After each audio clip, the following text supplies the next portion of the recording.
New information about the Garrett Nussmeier injury and how it created one of the greatest butterfly effects in LSU football history. We'll talk about it Locked on LSU. Here we go.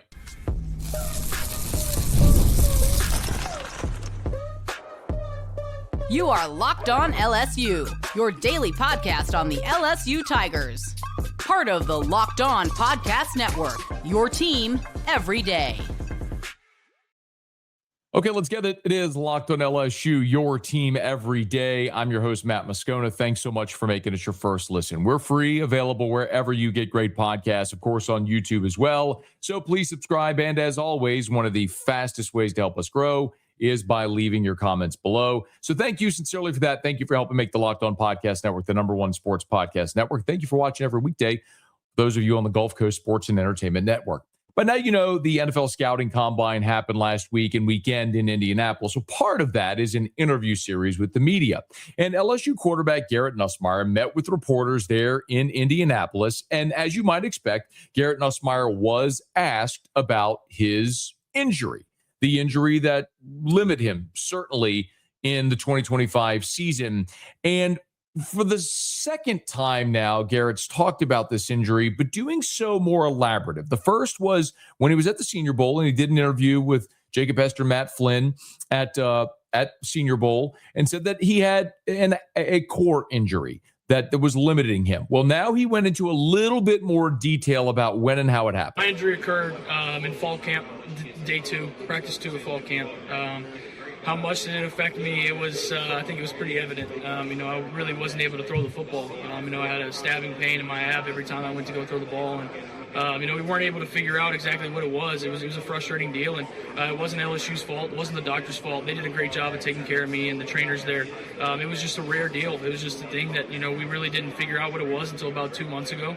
I had about 9 days to prepare for the Senior Bowl and try and get back right for that. And so made a lot of progress over the last month. And so feeling much more like myself, which has been exciting. Learning how to retrain myself, get rid of the bad habits that I had created, and just be able to get to throw the football like I know I can.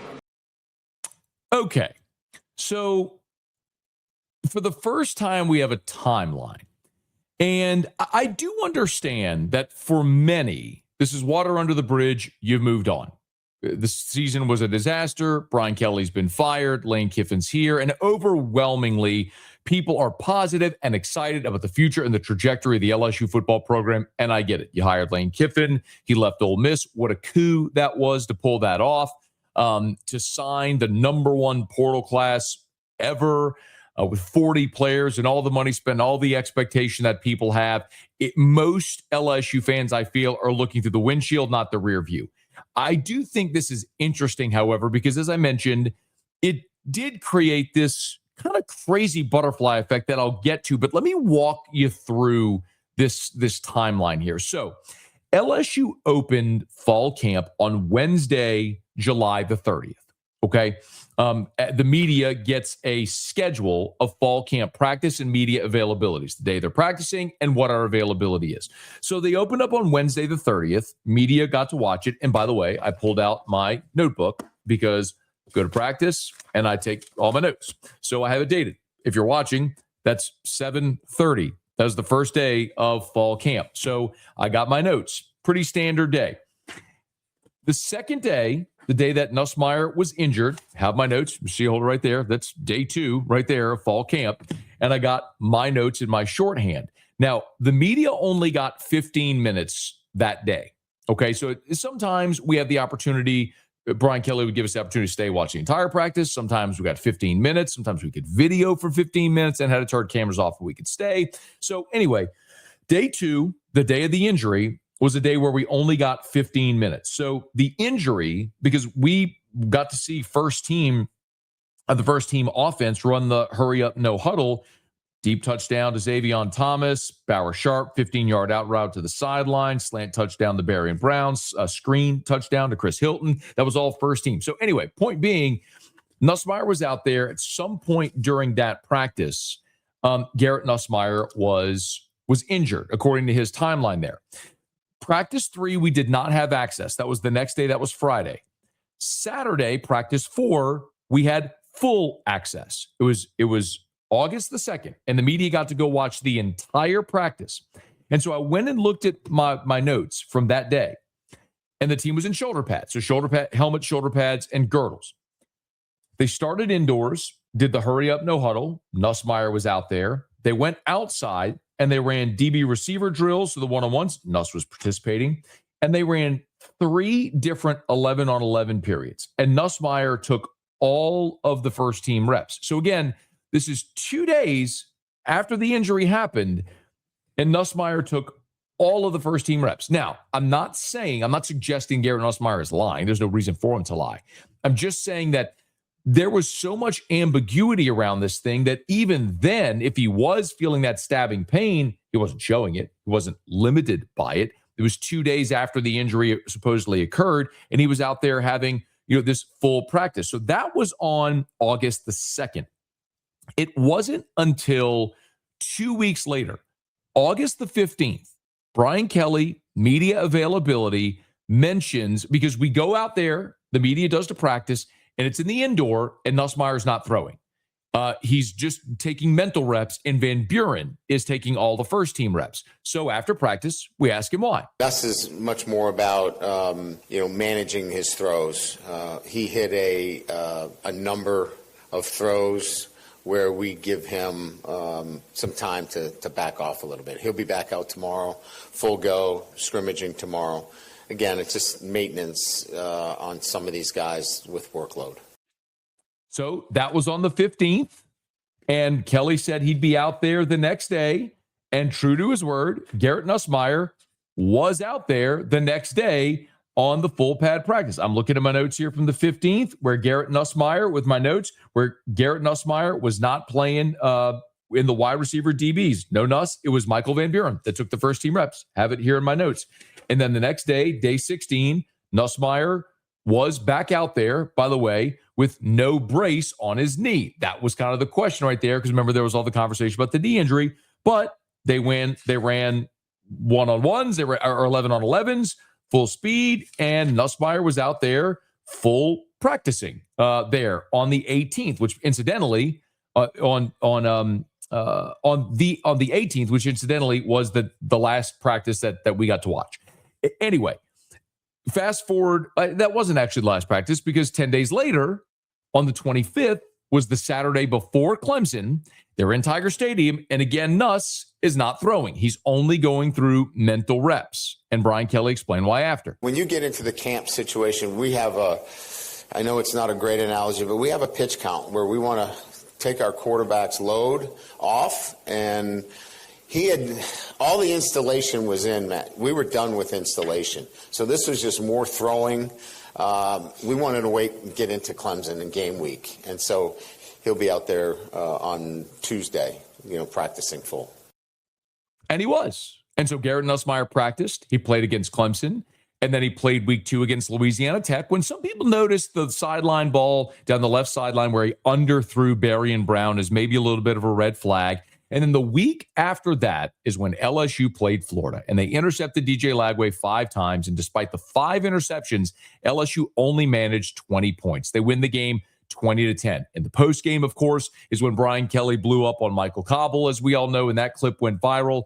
Well, the Monday after, Kelly apologized to Cobble, and sort of as a result of that, I think Brian Kelly maybe in that moment felt like he owed a little bit to the media after the blow-up post-game, and so he did offer us a little bit of a nugget. I'll be honest, and I wasn't going to get into this, but with you guys I will. He's been slowed a little bit with a torso injury, and he's fighting through it, and he's getting better, and he's not going to be able to really shut it down until we get to the bye week. And I'm not saying that has had any of his troubles. I think he is a symptom of what I just answered from Wilson, in that, we're not ripping it on 4th down. We're taking some plays away from him as well. And he's done a really good job. I think he managed the run game as well as he has all year. We got to let him get the ball out to the playmakers. That would be more of what has to happen. And then we've got to keep him healthy.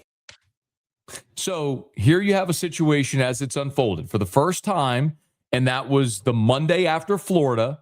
For the first time, we hear about a torso Okay. And that does explain maybe some of the limited throwing in fall camp that Nuss said happened early, and Kelly saying he'll get healthy after the bye. Well, there was another pretty significant twist as well that I want to walk through as we continue here. It's Locked on LSU, your team every day.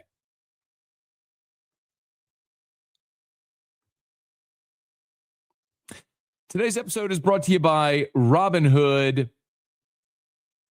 What if sports were traded like markets? Now you could put your sports IQ to work in real time with Robinhood prediction markets.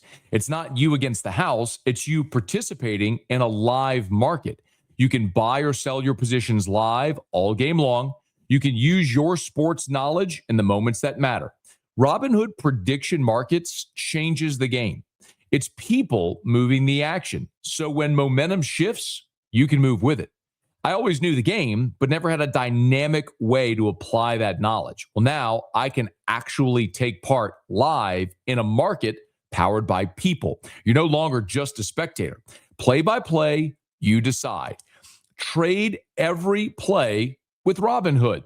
Now available across the U.S., download the Robinhood app to begin. Futures and cleared swaps trading involves significant risks and is not appropriate for everyone. Event contracts are offered by Robinhood Derivatives, LLC, a registered futures commission merchant and swap firm.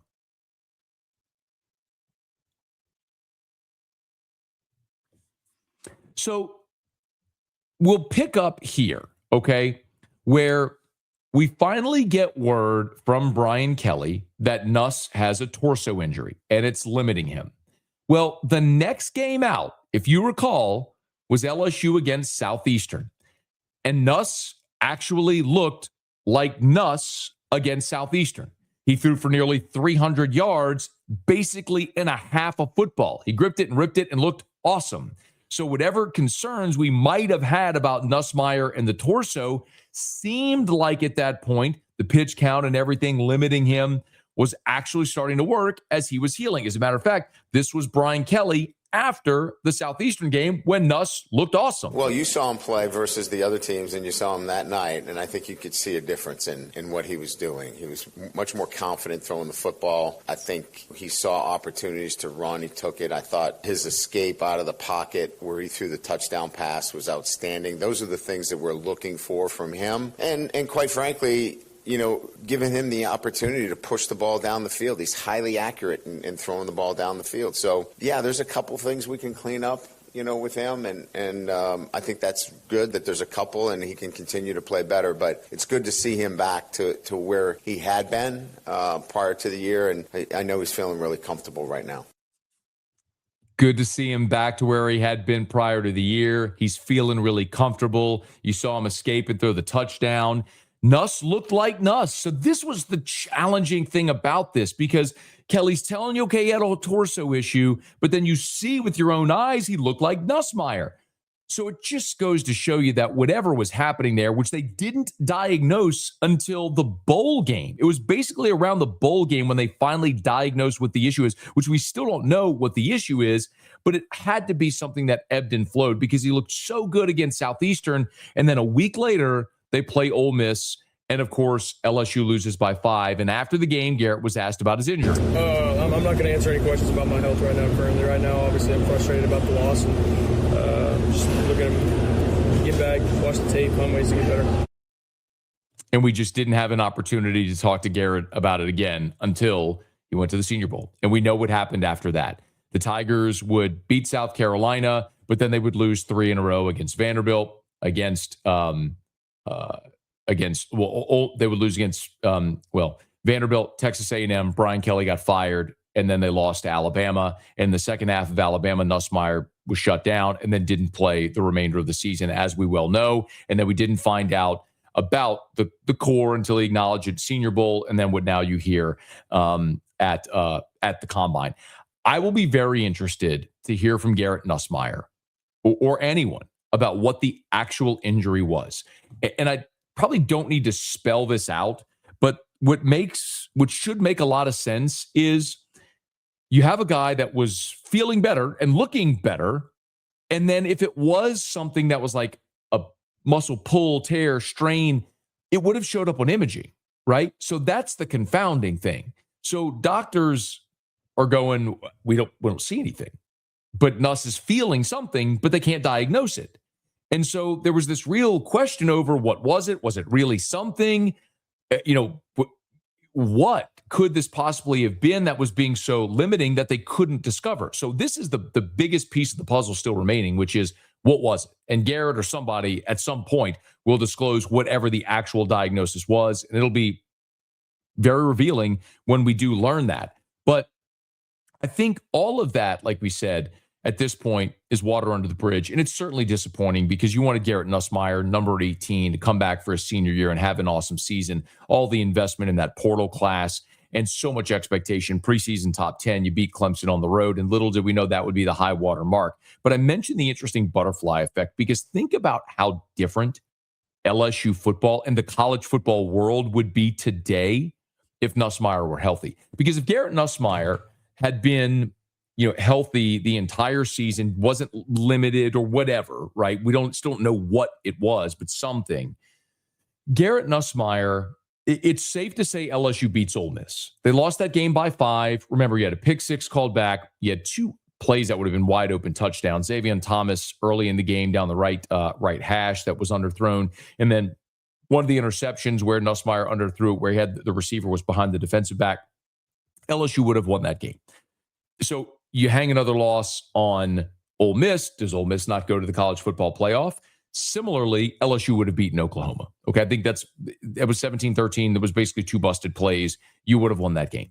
So even if LSU still would have lost to Vanderbilt, Texas A&M, and Alabama, and remember the Alabama game was close until they scored with 30 seconds right before the half or whatever the thing was.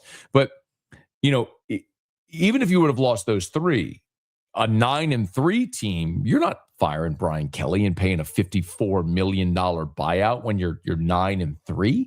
So, but Lane Kiffin very well would have ended up at Florida in that situation. So maybe it's a situation where instead of Kiffin being at LSU, Kiffin leaves Ole Miss for Florida and Brian Kelly's back at LSU, and you certainly don't have the transfer portal class that LSU has in place right now. They would have gone into the portal and Nussmeier was out of eligibility, and maybe Van Buren is still here because he wouldn't have gotten the opportunity to play for a month, and maybe they would have been committed to him for next year. And you would have added some transfers, but certainly not 40 players via the transfer portal. So LSU's roster would look dramatically different. This landscape of college football would look different. Lane Kiffin would not have left Ole Miss during a playoff run because they probably wouldn't have been in the playoffs. Maybe had they not had another loss because they would have been 10-2, and I guess in theory still could have gotten in, but who knows how the rest of the season would have gone had they lost the game to LSU. That's the impossible thing to know. But it's an interesting butterfly effect because we think about those moments in the history of LSU athletics, like the tragic death of Bo Ryan in 1980. How different might LSU football have been? I can't help but think about 2008 Ryan Perrilloux getting kicked off the team. If Ryan Perrilloux doesn't get kicked off the team and you don't have the Jarrett Lee, Andrew Hatch experiment where you had all the interceptions, maybe you're great in 2008 with Perrilloux, and maybe he comes back in 2009 as well. And, Les Miles maybe never just goes into a cocoon offensively. I mean, that season changed the way Les approached offensive football because he just decided he was never going to let turnovers cost him games again. And so who knows how different that might have been. The greatest what if, of course, is about Nick Saban. What if Nick Saban never left? Or what if Nick Saban at Miami their doctors didn't fail Drew Brees on a physical? Well, the Saints never get Drew Brees, but then Nick Saban likely never comes back to college football in Tuscaloosa. And so what would the last decade and a half have looked like at LSU or in the SEC if Saban weren't there? There's so many what ifs. And I think Garrett Nussmeier's injury is part of that. And if Lane Kiffin goes on to win a bunch at LSU, maybe wins a championship, we could probably look back to Garrett Nussmeier's injury, whatever happened here, to say, had that not happened, Brian Kelly's probably still the coach in 2026. And Lane Kiffin's not in Baton Rouge. Fascinating thing. Still more that we don't know. And hopefully in time we will find out about Nussmeier and what all went on, what exactly the diagnosis was. But we're starting to piece together more of it. Hey, by the way, Nussmeier was on the field at the Combine, and one Combine and draft analyst gave his take on Nuss and a couple of those receivers. You'll hear that to wrap up next. Locked on LSU, your team every day. Today's episode is brought to you by Indeed. Workplace chaos, deadlines stacking up, inbox overflowing, and the one position you have to fill is sitting open. Well, when the pressure's on and you need the right hire, this is a job for sponsored jobs. Indeed Sponsored Jobs helps you reach the people who actually fit what you're looking for: skills, experience, location, so you're not just hoping the right candidate stumbles across your post.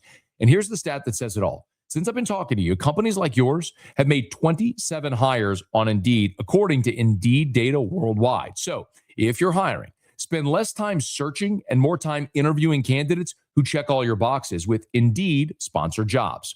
And listeners of this show will get a $75 sponsored job credit to help get your job the premium status it deserves at Indeed.com/podcast. Just go to Indeed.com/podcast right now and support our show by saying you heard about Indeed on Locked On LSU. Indeed.com/podcast. Terms and conditions apply. Need to hire? This is a job for Indeed Sponsored Jobs. And we're brought to you by FanDuel. College basketball is nonstop. Big games, tight spreads, momentum swings every single night. From early tip-offs to late-night West Coast shootouts, there's always action on the board. And now FanDuel is giving you a way to turn that energy into even bigger potential wins with a college basketball parlay profit boost. You can build any college hoops parlay you want. Rivalry games, ranked matchups, whatever fits. You can mix spreads, totals, player props to match how you see the slate playing out. Then apply the profit boost and instantly bump up the potential payout. Go safe. Go bold. Ride with the team you've been following all season. It's your parlay, your style, now with more upside behind it. Head to FanDuel.com to get started. That's FanDuel.com. FanDuel, play your game.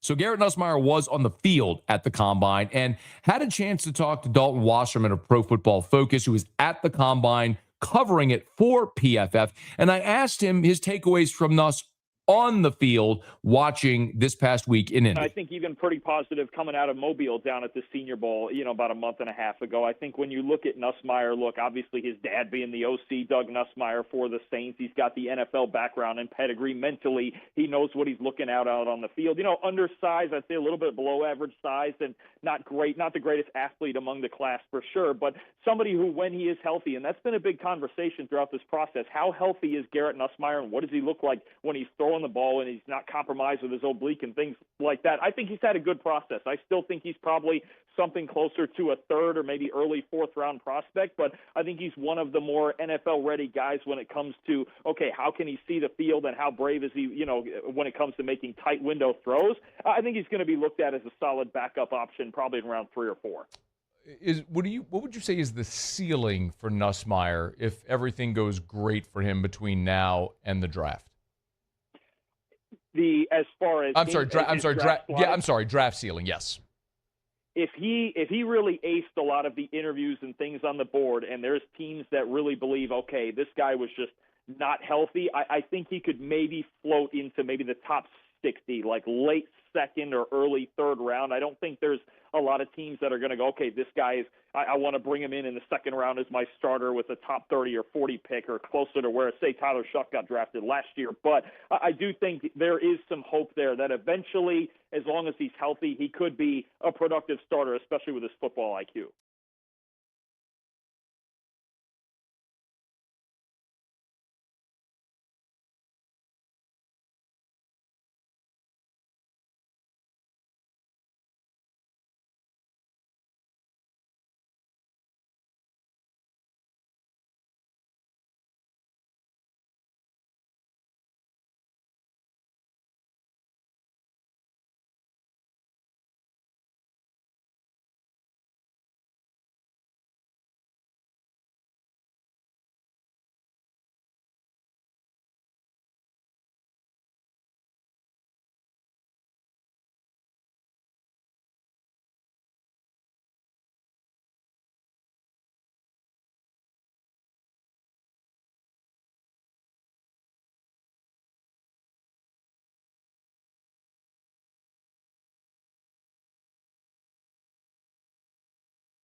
I mean, obviously a lot of speed, right, from those receivers. I mean, and I think especially when you talk about Xavier Thomas and Barrion Brown, guys who are going to get drafted for special teams value as well. Barrion Brown's been one of the best kick returners at his time at LSU and at Kentucky. Xavier Thomas, a really good returner in his own right. So I think it's something when you look at the new kickoff rules and what was it, 70% or something upward that kick returns went on kickoffs this year, it's something that's going to get emphasized. I think you're going to see more of these specialists get drafted in rounds, 5, 6, and 7 just to help with special teams. I mean, even look at Seattle just trading for Rashid Shaheed from the Saints and the big difference he made in half the season, right? So I think those guys are going to carry some day 3 value, especially with the special teams, and those two especially can absolutely fly.